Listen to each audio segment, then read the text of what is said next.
औज़ुबिल्लाहिमिनश्शैतानिर्रजीम बिस्मिल्लाहिर्रहमानिर्रहीम अस्सलातु वस्सलामु अलैका या रसूलल्लाह सल्लल्लाहु अलैहि वसल्लम अस्सलामु अलैकुम रहमतुल्लाहि व बरकातुहू। हर दौर में ऐसे इंसान मौजूद रहे हैं कि जो हक और सच्चे दीन की तलाश में रहते हैं। हुज़ूर पाक सल्लल्लाहु अलैहि वसल्लम के ज़माने में भी ऐसे बहुत सारे लोग थे कि जो हुज़ूर पाक सल्लल्लाहु अलैहि वसल्लम तक पहुँचने से पहले हक की तलाश में रहते थे। बहुत से उन्होंने मसाइब काटे, बहुत सी कुर्बानियाँ दी। ऐसे ही इंसानों में से एक इंसान का यहाँ पर हम जिक्र करेंगे। इनका नाम है रोज़बा खुशदान। ये ईरान में पैदा हुए। इनका ख़ानदान जो है वो आग की पूजा करता था और रोज़बा जो हैं वो आग की पूजा करने वालों के आलिम बनने की तालीम हासिल कर रहे थे। अभी 16 साल के हो चुके थे। इन्हें अपनी दीनी तालीम पर काफ़ी अबूर हासिल था। रोज़बा को उनके वालिद बहुत ज़्यादा प्यार करते थे और रोज़बा को ज़्यादातर घर से बाहर नहीं निकालते थे। हालांकि उस ज़माने में लड़कियों को घर से बाहर नहीं जाने दिया जाता था। बहरहाल रोज़बा के वालिद की बहुत सारी ज़मीनें थीं जिनकी वो देखभाल करते थे। एक दिन वो अपनी ज़मीनों पर काम से नहीं जा सके तो उन्होंने रोज़बा को कहा कि वो काम करके आएँ। ज़मीनों पर जाते हुए रोज़बा की जो मुलाकात है वो क्रिश्चियंस से होती है, यानी ईसाइयों से होती है। तो रोज़बा अपनी ज़मीन पर जाने के बजाय उन ईसाई पादरियों के साथ गिरजाघर चले जाते हैं, यानी चर्च चले जाते हैं। वहाँ पे क्रिश्चियंस को इबादत करते देखकर रोज़बा उन पादरियों से पूछते हैं कि आप लोगों के दीन का मरकज़ कहाँ है। तो उन्हें बताते हैं कि मुल्क शाम में है। तो रोज़बा को आग की पूजा करने के बजाय मसीही दीन जो है यानी ईसाईयत ज़्यादा सच्चा मज़हब लगता है और वो उस दिन इस मज़हब में काफ़ी मगन हो जाते हैं। उन्हें एहसास नहीं होता, ज़मीनों पे भी नहीं जा पाते। जब शाम होती है और घर वापस आते हैं तो अपने वालिद को परेशान देखते हैं। उनके वालिद ने रोज़बा की तलाश में काफ़ी लोग इधर उधर भेजे होते हैं। रोज़बा को देखते ही पूछते हैं कि तुम कहाँ रह गए थे। तो रोज़बा बताते हैं कि मैंने आज सारा दिन मसीही पादरियों के साथ उनके गिरजा घर में गुजारा है और मैंने उन्हें इबादत करते देखा है और उनका दीन हमारे दीन से बेहतर है। जिस पर रोज़बा के वालिद कहते हैं कि देखो, ईसाईयत में कोई खूबी नहीं है, तुम्हारे बाप दादा का दीन अच्छा है। लेकिन वो अपने बेटे को जानते होते हैं, इसलिए अपने बेटे की निगरानी शुरू कर देते हैं। उन्हें मालूम हो जाता है कि रोज़बा को अब आग की इबादत करने में कोई दिलचस्पी नहीं रही। वो अपने बेटे को एक दिन मौका देखते घर में कैद कर देते हैं ताकि उनका कोई भी कांटेक्ट मसीही पादरियों से ना हो सके। लेकिन मौका मिलते ही रोज़बा घर से भाग जाते हैं और बहुत दूर मसीही राहिबों के पास रहने लगते हैं। फिर उन्हें काफ़िला मिलता है जो कि शाम जा रहा था, तो उसके साथ रोज़बा शाम चले जाते हैं। उस वक्त रोज़बा की उम्र 19 साल थी। मुल्क शाम जाकर वो एक गिरजाघर में रहना शुरू कर देते हैं। वहाँ के जो राहिब यानी पादरी होते हैं उनको अपने हालात बताते हैं और उनसे रहनुमाई हासिल करते हैं। लेकिन जब राहिब के पास वो रहते हैं तो देखते हैं कि वो कहता कुछ था और करता कुछ था।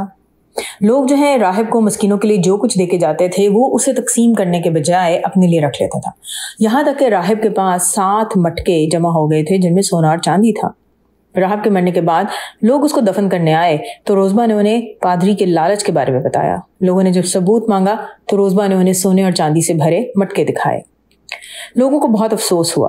उन्होंने पादरी को दफन करने के बजाय सूली पर लटका दिया और संसार किया। पादरी का जमा किया हुआ सारा माल गरीबों में तकसीम कर दिया गया।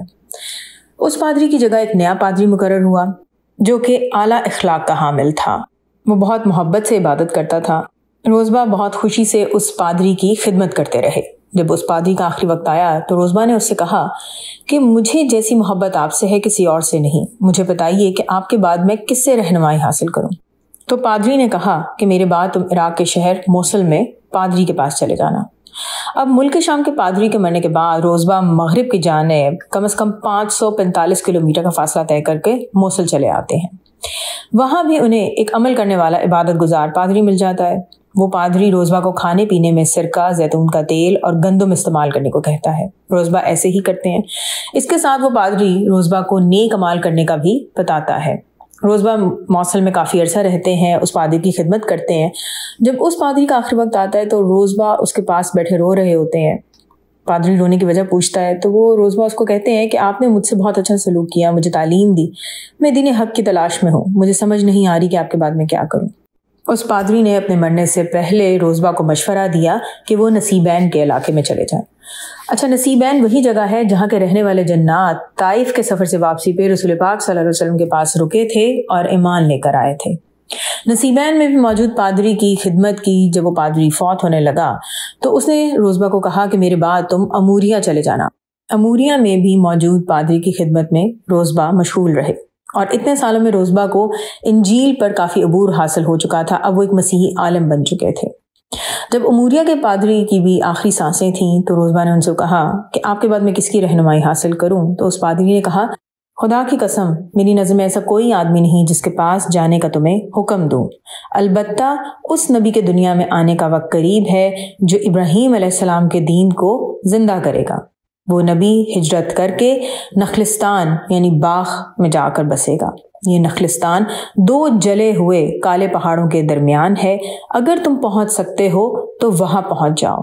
یہ وہی نبی صلی اللہ علیہ وسلم ہے کہ جن کے آنے کی خبر عیسیٰ علیہ السلام نے دی ہے. اور میں تمہیں ان نبی صلی اللہ علیہ وسلم کی کچھ نشانیاں بتا دیتا ہوں. اس کے بعد اس پادری نے روزبہ کو کچھ نشانیاں بتائیں، جو نشانیاں روزبہ نے یاد کر لیں، اور پادری کے مرنے کے بعد وہ نخلستان کی تلاش میں نکل پڑے.